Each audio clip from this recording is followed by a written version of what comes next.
Hello friends, നമുക്കിന്നൊരു കുട്ടികൾക്കും വലിയവർക്കും എല്ലാവർക്കും ഒരേപോലെ ഇഷ്ടപ്പെട്ട ഒരു ചിക്കൻ നഗറ്റിൻ്റെ റെസിപ്പി നോക്കിയാലോ. ഇത് നല്ല ക്രിസ്പിയാണ്, അകം നല്ല ജ്യൂസിയും നല്ല ടേസ്റ്റിയും ആയിട്ടുള്ളൊരു നഗറ്റാണ്. അപ്പം നമുക്ക് ഈ ചിക്കൻ നഗറ്റ് എങ്ങനെയാണ് ഉണ്ടാക്കുന്നതെന്ന് നമുക്ക് നോക്കാം. ഈ ഒരു ചിക്കൻ നഗറ്റ് ഉണ്ടാക്കാൻ വേണ്ടിയിട്ട് ഞാൻ ഇവിടെ ഒരു 350 ഗ്രാം ബോൺലെസ് പീസസ് ചിക്കനാണ് ഞാനിവിടെ എടുത്തിരിക്കുന്നത്. അത് കട്ട് ചെയ്ത് ക്യൂബ്സ് ആക്കി വെച്ചിരിക്കുകയാണ്. പിന്നെ 3 ബ്രെഡ് സ്ലൈസസ് വേണം. പിന്നെ ഡ്രൈഡ് പാഴ്സ്ലി ലീവ്സ് വേണം. ഇപ്പോൾ പാഴ്സ്ലി ഇല്ലെന്നുണ്ടെങ്കിൽ ഇപ്പം നമുക്ക് നാട്ടിലൊക്കെ ചിലയിടക്കൽ ഇത് വാങ്ങിക്കാൻ കിട്ടില്ല. അത് കാരണം അത് ഓപ്ഷനിലാണ്, നിങ്ങൾക്ക് വേണമെങ്കിൽ മാത്രം യൂസ് ചെയ്താൽ മതി. പിന്നെ ഒരു അര ടീസ്പൂൺ മുളക് പൊടി എടുത്തിട്ടുണ്ട്, 1 ടീസ്പൂൺ സോയാ സോസ് എടുത്തിട്ടുണ്ട്, 1 ടീസ്പൂൺ കുരുമുളക് പൊടി എടുത്തിട്ടുണ്ട്, ഗാർലിക് പൗഡർ ഒരു അര ടീസ്പൂൺ എടുത്തിട്ടുണ്ട്. ഗാർലിക് പൗഡറിന് പകരം നിങ്ങൾക്ക് വെളുത്തുള്ളി ഈ ചിക്കൻ്റെ കൂടെ ചേർത്ത് അരച്ചെടുക്കുന്നതുകൊണ്ട് ഒരു കുഴപ്പമില്ല. പിന്നെ ഒരു അര കപ്പ് പാലെടുത്തിട്ടുണ്ട്, പിന്നെ ഒരു മുട്ട എടുത്തിട്ടുണ്ട്.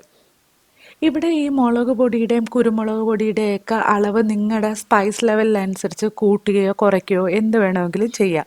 ഇപ്പോൾ എരിവ് ഒരുപാട് ഇഷ്ടമുള്ളവരാണെന്നുണ്ടെങ്കിൽ കുരുമുളക് പൊടിയുടെ അളവ് നമുക്ക് 1 ടീസ്പൂൺ ആക്കാം. മുളക് പൊടി ഒരുപാട് കൂട്ടണ്ട, കാരണം അകത്തെ കളറ് നല്ല ഡാർക്ക് റെഡ് കളറായി പോകും. അത് കാരണം മുളക് പൊടിയുടെ അളവ് കൂട്ടണ്ട. കുരുമുളക് പൊടിയുടെ അളവ് നമുക്ക് ഒരു അര ടീസ്പൂൺ ടു 1 ടീസ്പൂൺ വരെ നമുക്ക് ഇവിടെ കൂട്ടി കൊടുക്കാം. പിന്നെ ഈ ബ്രെഡ് നമ്മൾ 3 എടുത്തിട്ടുണ്ട്. ഇൻ കേസ് നമ്മളിത് ഉണ്ടാക്കി വരുമ്പോൾ ഇതിപ്പോൾ കുറച്ച് നമ്മൾ മിക്സ് ചെയ്ത് വരുന്ന സമയത്ത് കുറച്ച് വാട്ടറി കൺസിസ്റ്റൻസിയിലായി പോയി കഴിഞ്ഞാൽ നമുക്ക് 2 ബ്രെഡും കൂടെ പൊടിച്ച് ഇതിൻ്റെ കൂട്ടത്തിൽ ചേർത്ത് കൊടുക്കാം. അപ്പം നമുക്കിനി ഇത് എങ്ങനെ നഗറ്റാക്കി എടുക്കാമെന്ന് നമുക്ക് നോക്കാം.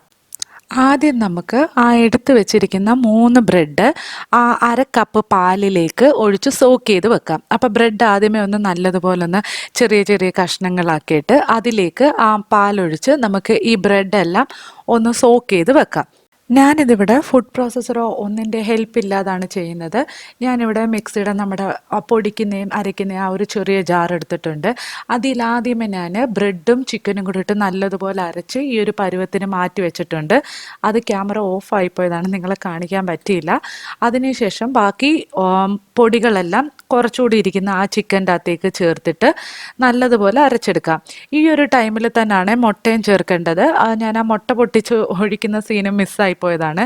അപ്പം മുട്ടയും കൂടെ പൊട്ടിച്ചൊഴിച്ചിട്ട് നമുക്ക് നല്ലതുപോലെ ഇത് മിക്സിക്കത് ഈ ഒരു ചെറിയ ജാറിനകത്തിട്ട് നല്ലതുപോലെ അരച്ച് ഇതിനുമായിട്ട് ഒന്നിച്ച് നമുക്ക് എല്ലാം കൂടെ മിക്സ് ചെയ്തെടുക്കാം. ഇപ്പം ഇതെല്ലാം അരച്ചുകൊണ്ട് വന്നിട്ടുണ്ട്. അപ്പം നമുക്ക് ആ അരച്ചതും കൂടെ ഈ ചിക്കൻ്റെ ബ്രെഡും അരച്ച അത് മിക്സിൻ്റെ അകത്തേക്ക് ചേർത്തിട്ട് എല്ലാം നല്ലതുപോലെ ഒന്ന് മിക്സ് ആക്കിയിട്ട് നമുക്കത് മാറ്റി വെക്കാം. ഇപ്പം നിങ്ങൾ നോക്കിയാൽ ആ മുട്ടയും കൂടെ ചേർത്ത് കഴിയുമ്പോഴത്തേക്ക് നല്ലൊരു വാട്ടറി കൺസിസ്റ്റൻസിയിലായിരിക്കും ഇരിക്കുന്നത്. അത് കുഴപ്പമില്ല, പേടിക്കേ വേണ്ട. നമുക്കിത് ഫ്രീസറിൽ വെച്ച് ഒരു 30 മിനിറ്റ് കഴിയുമ്പോൾ നമുക്ക് കൈവച്ചൊന്ന് സെറ്റാക്കി പിടിക്കാൻ പറ്റുന്ന രീതിയിലേക്ക് ഇത് മാറും. അതുകൊണ്ട് കുഴപ്പമൊന്നുമില്ല. ഇൻ കേസ് ഇപ്പം നിങ്ങളിത് ചെയ്തപ്പോൾ കുറച്ചങ്ങ് വെള്ളമായി പോയി എന്ന് നിങ്ങൾക്ക് തോന്നുവാണെങ്കിൽ നമുക്ക് ഒരു 2-3 ബ്രെഡും കൂടെ മിക്സിയുടെ ഈ ചെറിയ ജാറിനകത്തിട്ട് പൊടിച്ചിട്ട് നമുക്ക് ഇതിൻ്റെ കൂടെ ചേർത്ത് നല്ലതുപോലെ മിക്സ് ചെയ്തിട്ട് ഫ്രീസറിൽ ഒരു 30 മിനിറ്റ് ഇത് സെറ്റ് ആവാൻ വേണ്ടിയിട്ട് നമുക്ക് മാറ്റി വെക്കാം. അപ്പം 30 മിനിറ്റ് ഞാനിത് ഫ്രീസറിൽ വെച്ച് സെറ്റാക്കിയിട്ട് എടുത്തുകൊണ്ട് വന്നതാണ്. നമ്മുടെ കയ്യിൽ ഒരല്പം എണ്ണ തടകിയതിന് ശേഷം ഇതിൻ്റെ അകത്തുനിന്ന് നമുക്ക് എത്ര വലിയ നഗ്ഗറ്റ്സ് ആണോ വേണ്ടത് ആ ഒരു വലുപ്പത്തിന് ബോൾ എടുക്കുക. അതിനുശേഷം നഗ്ഗറ്റ്സിൻ്റെ നമുക്ക് ഇഷ്ടമുള്ള ഏത് ഷേപ്പിൽ വേണമെങ്കിലും നമുക്കിത് ഷേപ്പ് ചെയ്തെടുക്കാം. ഇവിടെ ഇത് ഞാൻ പറഞ്ഞില്ലേ, നമ്മൾ ഈ ചിക്കൻ ഇങ്ങനെ എടുക്കുമ്പോൾ കയ്യിലിത് എണ്ണമയം കുറവാണെങ്കിൽ ഒട്ടിപ്പിടിക്കാനുള്ള ചാൻസ് ഉണ്ട്. അപ്പോൾ അത് കാരണം കയ്യിൽ നല്ലതുപോലെ എണ്ണ തേച്ചിട്ട് വേണം നമ്മളിത് ഇഷ്ടമുള്ള ഷേപ്പിലേക്ക് ആക്കിയെടുക്കാൻ. അതിനുശേഷം ഇതെല്ലാം ഇഷ്ടമുള്ള ഷേപ്പിൽ ഉണ്ടാക്കിയെടുത്തതിന് ശേഷം നമുക്കിത് ഒരു ബട്ടർ പേപ്പറിലേക്ക് മാറ്റാം.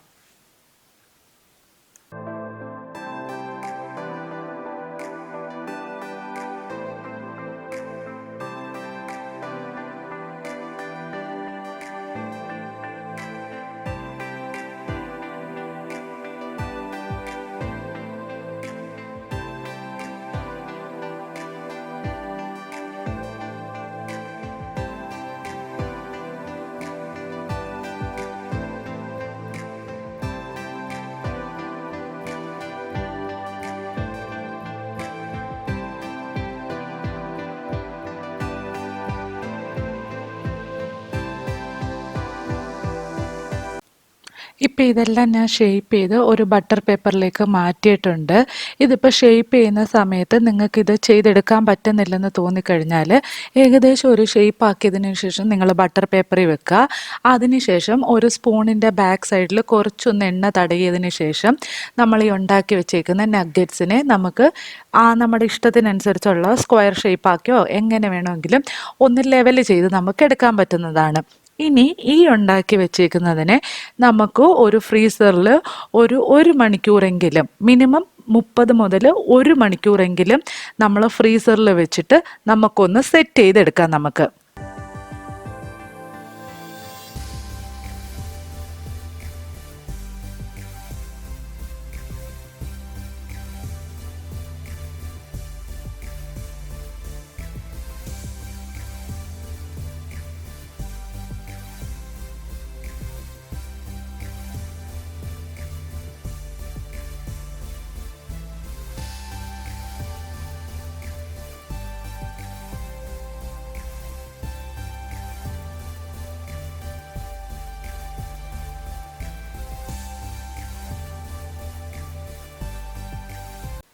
അതൊന്ന് സെറ്റായി വരുന്ന ആ ഒരു ടൈമിൽ നമുക്ക് ഈ ഒരു കോട്ട് ചെയ്യാനുള്ള സാധനങ്ങൾ എടുത്തു വെക്കാം.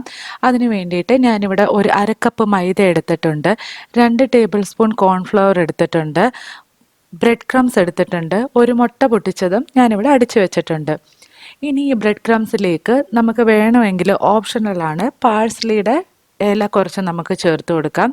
അതുപോലെ തന്നെ ഒരു 1/2 ടീസ്പൂൺ ഉപ്പും കൂടെ ചേർത്തിട്ട് നമുക്ക് നല്ലതുപോലെ ഒന്ന് മിക്സ് ചെയ്ത് വെക്കാം. മൈദാ മാവിലേക്ക് ആ എടുത്ത് വെച്ചേക്കുന്ന കോൺഫ്ലവറും കൂടെ ചേർത്ത് നമുക്ക് മിക്സ് ചെയ്ത് എല്ലാം മാറ്റി വെക്കാം. ഏകദേശം ഞാൻ 1 മണിക്കൂറോളം ഈ നഗ്ഗറ്റ്സ് ഫ്രിഡ്ജിൽ വെച്ചിട്ട് ഫ്രീസ് ചെയ്തെടുത്തിട്ടുണ്ട്. ഇനി ഓരോ നഗ്ഗറ്റ്സ് ആയിട്ട് എടുക്കുക. അതിനുശേഷം മൈദാ മാവിൽ ഒന്ന് ഡിപ്പ് ചെയ്യുക. എന്നിട്ട് എല്ലാ സൈഡിലും പൊടിയൊന്ന് ആക്കിയെടുക്കുക. അതിനുശേഷം മുട്ടയുടെ മിക്സിൽ ഡിപ്പ് ചെയ്തെടുക്കുക. പിന്നെ ലാസ്റ്റ്ലി ബ്രെഡ് ക്രംസിൽ നിങ്ങളത് റോൾ ചെയ്തെടുക്കുക. സെയിം ആസ് നമ്മൾ കട്ട്ലറ്റ് ഉണ്ടാക്കുന്ന ആ ഒരു പ്രൊസീജിയർ തന്നെയാണ് നമ്മളിവിടെ റിപ്പീറ്റ് ചെയ്യുന്നത്. അങ്ങനെ നിങ്ങളിതെല്ലാം എല്ലാ നഗ്ഗറ്റ്സിലും ഈ സെയിം സ്റ്റെപ്പ് തന്നെ ഫോളോ ചെയ്യുക. അതിനുശേഷം ഇത് വേണമെങ്കിൽ നിങ്ങൾക്ക് ഒരു 10 മിനിറ്റ് ഫ്രീസറിൽ വെച്ചിട്ട് ഇതെല്ലാം കറക്റ്റായിട്ടൊന്ന് സെറ്റ് ആയതിനു ശേഷം പൊരിച്ചെടുക്കാം. അല്ലെങ്കിൽ ഇപ്പോഴും തന്നെ നിങ്ങൾക്കിത് പൊരിച്ചെടുക്കാം. ഇങ്ങനെ നമ്മൾ എടുത്തു വെച്ചിരിക്കുന്ന നഗ്ഗറ്റ്സ് നമുക്ക് മിനിമം ഒരു 2 വീക്സ് ടു 1 മന്തെങ്കിലും നമുക്ക് ഫ്രീസറിൽ ഒരു കേടുമില്ലാതെ നമുക്ക് മാറ്റി വെക്കാൻ പറ്റും. എപ്പോഴെങ്കിലും നിങ്ങൾക്ക് പൊരിക്കണമെന്നുണ്ടെങ്കിൽ അത് ഫ്രീസറിൽ നിന്ന് എടുത്ത് ഒരു 10 മിനിറ്റ് ഒന്ന് തണുപ്പ് മാറാൻ വെച്ചതിന് ശേഷം നമുക്ക് എണ്ണയിലിട്ട് പൊരിച്ചെടുക്കാവുന്നതാണ്. അപ്പോൾ ഇതുപോലെ തന്നെ നമുക്ക് എല്ലാ നഗ്ഗറ്റ്സും ഈ ഒരു പൊടിയിലും എല്ലാം മിക്സ് ചെയ്ത് കോട്ട് ചെയ്ത് നമുക്ക് മാറ്റി വെക്കാം.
അതിനുശേഷം ഒരു പാത്രത്തിൽ എണ്ണ ചൂടാക്കിയിട്ട് നമുക്ക് ഈ ചിക്കൻ നഗറ്റ്സ് എല്ലാം അതിലിട്ട് നമുക്ക് ഫ്രൈ ചെയ്തെടുക്കാം. ഒരു ലോ ടു മീഡിയം ഫ്ലെയിമിൽ വെച്ച് വേണം ഇത് ഫ്രൈ ചെയ്യാനായിട്ട്. കാരണം ഈ ഒരു ചിക്കൻ അകത്ത് വേവാത്ത ചിക്കനാണ്. അത് കാരണം ഒരു ലോ ടു മീഡിയം ഫ്ലെയിമിൽ ഒരു 5 to 10 മിനിറ്റ്സോളം ലോ ടു മീഡിയം ഫ്ലെയിമിലിട്ട് നമുക്കിത് കുക്ക് ചെയ്തെടുക്കാം.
ഈ ഒരു റെസിപ്പി നിങ്ങൾക്ക് എല്ലാവർക്കും ഇഷ്ടമായെന്ന് വിചാരിക്കുന്നു.